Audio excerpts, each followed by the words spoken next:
कुळगाव बदलापूर नगर परिषदेचे मुख्य अकाउंटंट विकास चव्हाण याच्या विरोधात गुन्हा दाखल झालाय। त्याच्या विरोधात एका ठेकेदारानं कामांची बिलं आणि सिक्युरिटी डिपॉझिट परत करण्यासाठी 6% मागितल्याची तक्रार केली होती। त्यानंतर तक्रारदाराच्या अर्जावर चौकशीनंतर ठाणे लाचलुचपत प्रतिबंधक विभागाने बदलापूर पूर्व पोलीस ठाण्यात अकाउंटंट विकास चव्हाण याच्या विरोधात गुन्हा दाखल केलाय। या घटनेनंतर पालिका वर्तुळात मोठी खळबळ उडाली आहे। या प्रकरणातील तक्रारदार यांची कंपनी रस्ते बांधणीचं काम करते। त्यांना कुळगाव बदलापूर नगर परिषदेच्या एकूण 77 कामांचं कंत्राट मिळालं असून त्यांची कामे सध्या प्रगतीपथावर आहेत।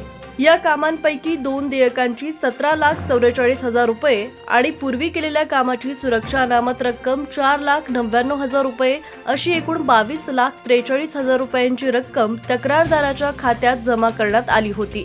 ही रक्कम जमा करून दिल्याच्या मोबदल्यात 6% प्रमाणे 1,34,500 रुपयांच्या लाचेची मागण लेखाधिकारी विकास चव्हाण यांनी केली, अशी तक्रार संबंधित तक्रारदारांची होती।